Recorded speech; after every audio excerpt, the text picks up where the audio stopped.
Hi hello yours welcome back to my channel. Today plan one day plan వచ్చేసి ఈరోజు మంత్రాలయ అయితే వెళ్ళబోతున్నాం అన్నమాట. ఇది కల్బుర్గి బస్ స్టాండ్. ఇక్కడ నుంచి నియర్ బై రాయచూరు వెళ్ళాలి. రాయచూరు నుంచి మంత్రాలయకి అయితే రీచ్ అవ్వాలండి. సేడెం టు గుల్బర్గాకి అయితే 74 రూపీస్ అయితే ఛార్జ్ చేశారు. మనం కల్బుర్గి నుంచి రాయచూరుకి అయితే 192 రూపీస్ అయితే ఛార్జ్ చేశారనమాట. మనం బస్సులో అయితే ట్రావెల్ చేస్తున్నాం. బస్సులో ట్రావెల్ చేయాలని వాళ్ళకి రేట్స్ అయితే ఈ విధంగా ఉన్నాయి. సేడెం టు గుల్బర్గా, గుల్బర్గా టు రాయచూర్, రాయచూర్ నుంచి మంత్రాలయకి రీచ్ అయిపోవాలి బస్సులో. మన గుల్బర్గా నుంచి రాయచూర్కి అయితే 3 అవర్స్ జర్నీ అయితే ఉంటుందండి. ఈ 3 అవర్స్ జర్నీ చేయాల్సి ఉంటుంది బస్సులో అయితే. మనమైతే రాయచూర్ బస్ స్టాండ్కి అయితే రీచ్ అయిపోయామండి. ఇక్కడ మంత్రాలయ బస్ కోసం అయితే అందరూ వెయిట్ చేస్తున్నారు. బస్సెస్ అనేది ఇంకా రాలేదు. ఈ మంత్రాలయ బస్ కోసం అయితే ఇక్కడ భక్తులు చాలామంది వెయిట్ చేస్తారు. మనం కూడా వెయిట్ చేస్తున్నాం అనుకో పోజ్లీ. మంత్రాలయకైతే మొత్తానికి అయితే రీచ్ అయిపోయామండి. ఇప్పుడే బస్ దిగాను. బై వాక్ 400 మీటర్స్ అయితే లోపల ఉంటుంది గుడి. ఇది మెయిన్ ఎంట్రన్స్ అనమాట. ఇళ్ళ నుంచే మనం నడుచుకుంటూ వెళ్ళాలి 400 మీటర్స్ అయితే. గుడి సెకండ్ మెయిన్ ఎంట్రన్స్ అండి ఇది. ఈ ఎంట్రన్స్ ముందుగానే కొన్ని షాప్స్ అయితే ఉన్నాయి. ఇక్కడ ఈ మధ్య చాలా డెవలప్ అయిందన్నమాట. ఈ షాప్స్ పైన చిత్రపటాలు అయితే ఇక్కడ ఉన్నాయి. ప్రతి షాప్ మీద ఒక్కొక్క చరిత్రగాంచిన చిత్రపటాలు అయితే ఉన్నాయి లిఖితో సహా. ఇదే శ్రీ రాఘవేంద్ర స్వామి మాట మెయిన్ ఎంట్రన్స్ గేట్ ఇది. ఈ ఎంట్రన్స్ ద్వారానే లోపలికి అయితే ప్రవేశించాలి మనము. ఇప్పుడు టైం వచ్చేసి అయితే 9:30 అవుతుంది ఫ్రెండ్స్. ఇప్పుడు దర్శనానికి అయితే మనకు అలో ఉండదు. ఎర్లీ మార్నింగ్ దర్శనం చేసుకోవాల్సి ఉంటుంది. ఈరోజు నైట్ అంతా ఈ గుడి ముందరనే స్టే చేసి ఎర్లీ మార్నింగ్ 4:30కి లేచి అప్పుడు స్నానానికి అయితే వెళ్దాం అనమాట తుంగభద్ర నదిలోకి అయితే. ఇప్పుడు లోపల ఏ విధంగా ఉందో వ్యూ పాయింట్ మీకు చూపించబోతున్నాను అనమాట. ఎంట్రన్స్కి ముందుగా అయితే రాముల వారు ఉన్నారు. జై శ్రీరామ్. ఇప్పుడైతే గుడి లోపలికి అయితే వెళ్ళబోతున్నాం అన్నమాట. గుడి లోపల గుడి గోడలపై అయితే దేవుళ్ళ విగ్రహాలను అయితే ఈ విధంగా రూపొందించారన్నమాట. ఒక్కొక్క ఫోటోకి ఒక్కొక్క విగ్రహానికి చరిత్ర ఏ విధంగా అయితే ఉందో దాన్ని మొత్తం స్టీల్ ప్లేట్లో లిఖించి అయితే ఇక్కడైతే అతికించారనమాట. 4 లాంగ్వేజ్లో అయితే ఈ లిఖినైతే రచించారు. శ్రీ రాఘవేంద్ర స్వామి మాట ఇది. ఇక్కడ ప్రతి గోడలపై చూసుకున్నట్లయితే అన్ని రకాల హిందూ దేవాలయ చరిత్రనైతే ఇక్కడ రూపొందించారన్నమాట. శ్రీ రాఘవేంద్ర స్వామి ఈ బృందావనానికి ఎలా చేరుకున్నారు, ఏ విధంగా ఇక్కడ స్టే చేశారన్నది, ఆయన ఎలా తపస్సు చేశారు, 700 సంవత్సరాలు ఏ విధంగా ఉండబోతున్నారని మొత్తం ఈ మంత్రాలయంలో అయితే ఈ గుడి గోడలపై చరిత్రనైతే లెక్కించారన్నమాట. ఇది సీజన్ టైం కాబట్టి రూమ్స్ అయితే అవైలబుల్ లేవండి. అందుకే చాలామంది భక్తులు గుడి ముందరనే స్టే చేస్తారు అన్నమాట. 100 రూపీస్ రూమ్స్ ఉన్నాయని ఆన్లైన్లో బుక్ చేసుకోవాలని సింగిల్గా వచ్చిన వారికి ఇవ్వరంట. అందుకే ఫ్యామిలీతో వచ్చిన వాళ్ళకి కూడా దొరకక ఈ విధంగా గుడి ముందు అయితే ఇక్కడ స్టే చేస్తారు అన్నమాట. ఇది సీజన్ టైం అన్నమాట. ఒక రూమ్ వచ్చేసి 1000 నుంచి 1500 వరకు అయితే ఛార్జ్ చేస్తారు. శ్రీ రాఘవేంద్ర స్వామి చరిత్రను అయితే ఈ విధంగా గోడలపై అయితే రూపొందించారు గాయస్.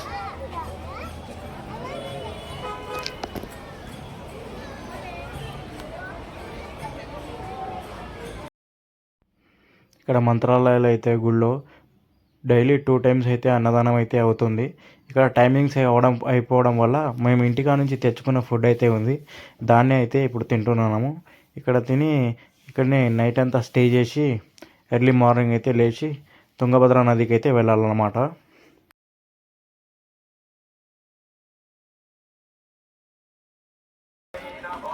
ఇక్కడ ముందుగా అయితే తుంగభద్ర నది తీరానికి అయితే వచ్చామన్నమాట. గుళ్ళోకి ఎంటర్ అవ్వాలంటే ముందుగా జెంట్స్కి వచ్చేసి లుంగి టువాల్ కంపల్సరీ ఉండాలన్నమాట. లేడీస్కి వచ్చేసి శారీస్ పంజాబీ డ్రెస్లు ఉంటే నడుస్తుంది. గుడి లోపలికి డ్రెస్ కోడ్ అనమాట ఇది. పాయింట్ షర్ట్ ఉంటే అలో చేయరనమాట. ఇదే తుంగభద్ర నది. ఇల్లు స్నానం చేసి గుడి దర్శనానికి అయితే వెళ్ళబోతున్నాం. ఇక్కడ వ్యూ పాయింట్ అయితే చాలా బాగుంది. ఇక్కడ కొంచెంసేపు అయితే స్టే చేశాను అనమాట. వాటర్ ఫ్లో అనేది తక్కువ ఉందన్నమాట గాయస్. పబ్లిక్ చాలానే ఉంది ఇక్కడైతే. వ్యూ పాయింట్ అయితే చాలా అద్భుతంగా ఉంది. ఇప్పుడైతే గుడి లోపలికి దర్శనానికి అయితే వెళ్దాం.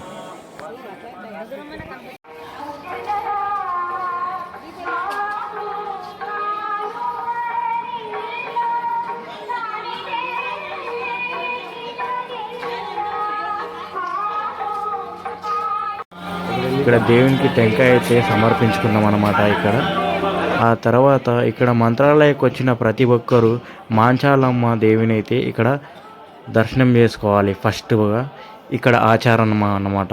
ఇక్కడ దర్శించుకున్న తర్వాతనే శ్రీ రాఘవేంద్ర స్వామి దేవస్థానానికి లోపలికి అయితే వెళ్ళాల్సి ఉంటుంది. ఇక్కడ చాలామంది పబ్లిక్ ఉండడం వల్ల రష్ ఎక్కువ ఉన్నది. ఇక్కడ దీపాధారణ కూడా చేస్తారు అన్నమాట గాయస్.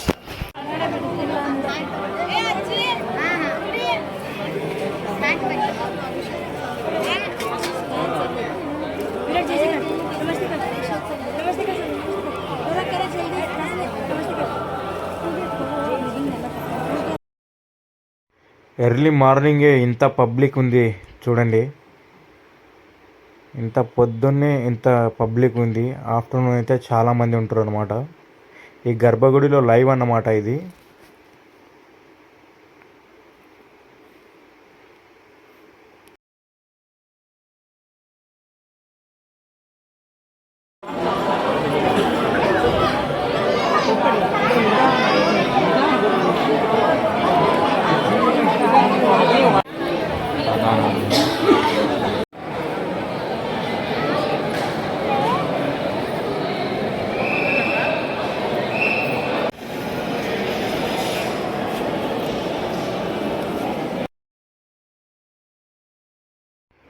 గర్భగుడిలో లోపల భాగాన ఈ విధంగా అయితే ఉంది రస్సి. కంపల్సరీ అందరు డ్రెస్ కోడ్ అయితే పాటించాల్సి ఉంటుంది. లేదంటే పోలీస్ సిబ్బంది ఇక్కడ చాలా హెవీగా ఉంది. వాళ్ళు రిటర్న్ పంపించేస్తారు అన్నమాట.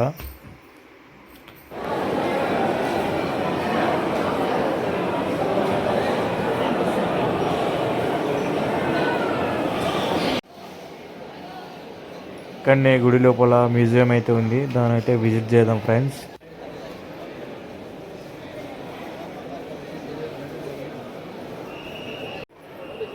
ప్రతి ఆది, శుక్ర, శని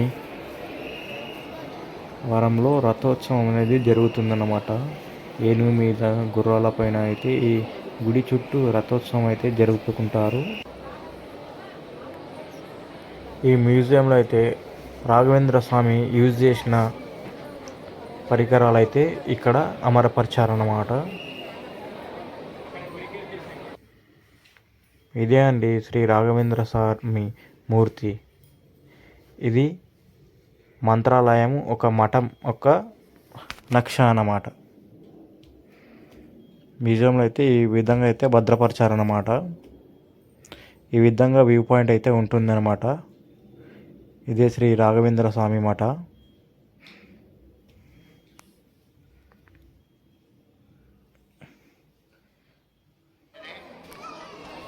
మనకు దర్శనం అయితే అయిపోయింది. 6:40 అయితే అవుతుంది. ఇప్పుడు ఎర్లీ మార్నింగ్ బ్రేక్ఫాస్ట్ అయితే చేద్దాం.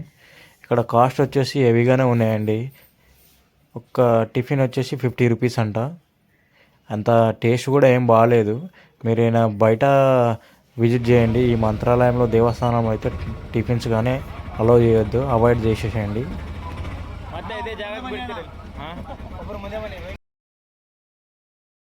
ఇక్కడ మంత్రాలయాన చుట్టుపక్కల ఉన్న దేవస్థానాలు అయితే చూపిస్తానని అంటారు అన్నమాట. ఇక్కడ పర్ పర్సన్కి వచ్చేసి 150 రూపీస్ అయితే ఛార్జ్ చేస్తున్నారు.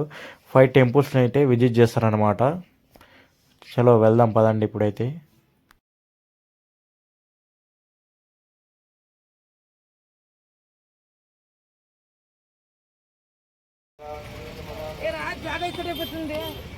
ముందుగా ఆంజనేయ స్వామిని అయితే దర్శించుకుందామండి. ఇక్కడ చాలా పెద్ద హనుమంతుని విగ్రహం అయితే ఉంది. ముందుగా ఆంజనేయ స్వామిని దర్శించుకొని ఇక్కడ పంచముఖి హనుమాన్ టెంపుల్కి అయితే వెళ్దాము. దూరం వచ్చేసి 15 కిలోమీటర్స్ ఉందన్నమాట. మనమైతే ఆటోలో అయితే జర్నీ చేయబోతున్నాము.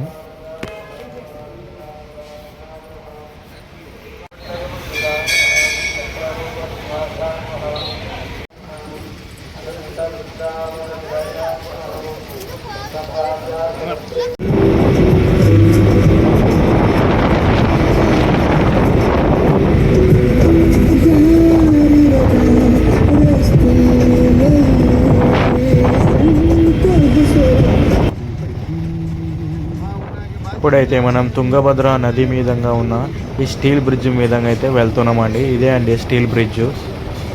ఇది వచ్చేసి 600 మీటర్స్ దూరం అయితే ఉందన్నమాట. చాలా పెద్ద బ్రిడ్జ్. ఈ బ్రిడ్జ్ దాటుకొని వెళ్ళాల్సి ఉంటుంది పంచముఖి హనుమాన్ టెంపుల్కి అయితే.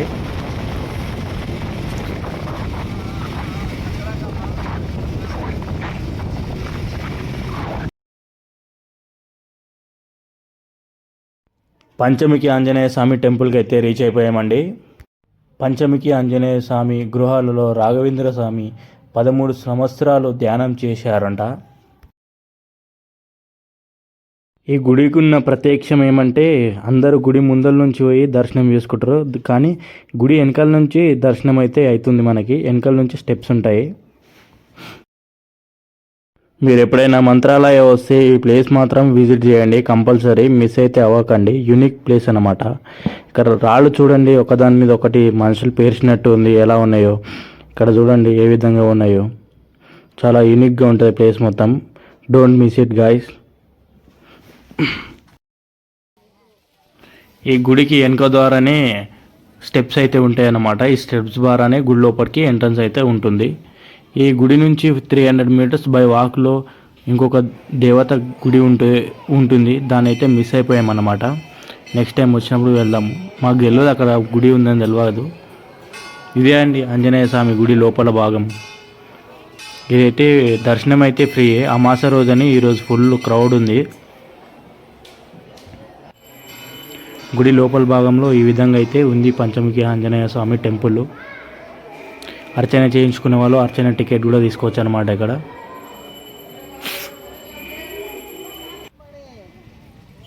శ్రీ అప్పన్నాచార్యుల వారి ఇంటికి అయితే వచ్చామండి మనము. శ్రీ రాఘవేంద్ర స్వామి ఇక్కడ 13 సంవత్సరాలు తపస్సు చేశారన్నమాట ఈ ఇంట్లోనే. 12 సంవత్సరాల క్రితం తుంగభద్ర నది అయితే వరద బాధితులు ఈ అప్పన్నాచార్యుల వారి ఇల్లు అయితే నేలమట్టం అయిపోయిందనమాట. ఇది కొత్తగా గవర్నమెంట్ రిన్యూవల్ చేసిందనమాట ఈ హౌస్ని అయితే. లోపలైతే ఒక కల్పవృక్షము, అతను రాఘవేంద్ర స్వామి యొక్క సిగ్నేచర్ అయితే ఉంటుంది లోపల. ఇక్కడ ఎవరైనా కోరికలు కోరుకుంటే 5 టెంకాయలతో ఇక్కడ పూజ చేసి అర్చన చేస్తారనమాట. ఇదే అండి కల్పవృక్షం. అప్పన్నాచార్యుల వారు ఏ విధంగా అనేది ఈ చరిత్ర మొత్తం ఈ ఫోటోల ద్వారా ఈ రూమ్ నిండా ఉన్నాయన్నమాట.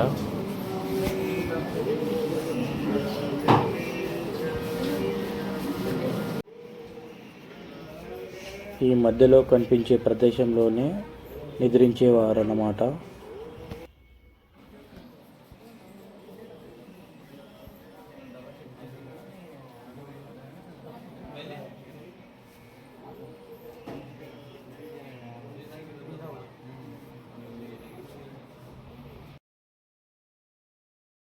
ఇప్పుడైతే మనం ఏకశిలకు అయితే వెళ్ళబోతున్నామండి.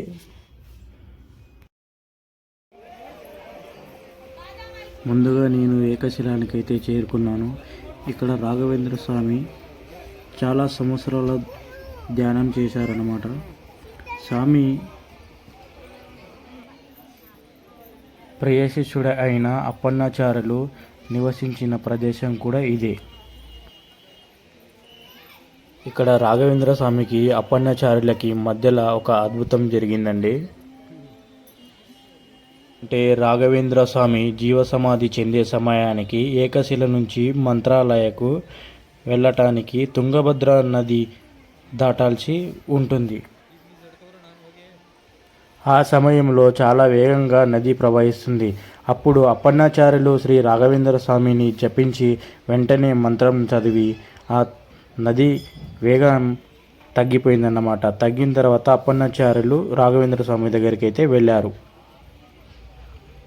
ఇదే తుంగభద్ర నది తీరాన అతని ఒక 13 సంవత్సరాలు ధ్యానం చేశారన్నమాట. ఇక్కడ కూడా అప్పన్నాచార్యులు రాఘవేంద్ర స్వామి కలిసి ఇక్కడ తుంగభద్ర నది ఒడ్డున అయితే వాళ్ళిద్దరు గడిపిన రోజులన్నమాట అవి.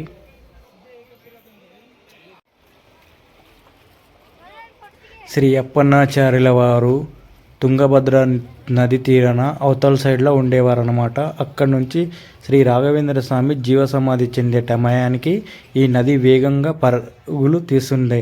ఆ సమయాన శ్రీ రాఘవేంద్ర స్వామిని అయితే అతను జపించి మంత్రించి ఆ తర్వాత నది వేగం అయితే తగ్గిపోయింది. అక్కడి నుంచి ఇక్కడ నది అనేది స్లో అయిపోయింది. ఆయన ఈ తీరానికి చేరుకున్నాడు అనమాట. ఇక్కడి నుంచి ఆ పై భాగాన శ్రీ బిచ్చలమ్మ దేవి అని దేవత గుడి ఉంది. ఆ గుడి దగ్గర అతను పూజించుకొని శ్రీ రాఘవేంద్ర స్వామి దగ్గరికి అయితే వెళ్ళాడనమాట.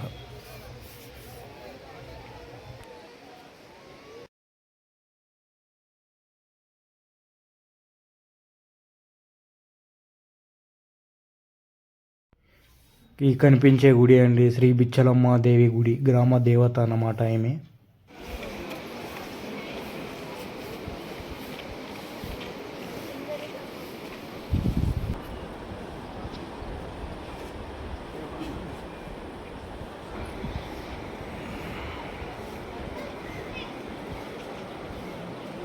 ನಾವು ಫೋಟೋಗ್ರಾಫರ್ ಇಲ್ಲ ಅಂದ್ರೆ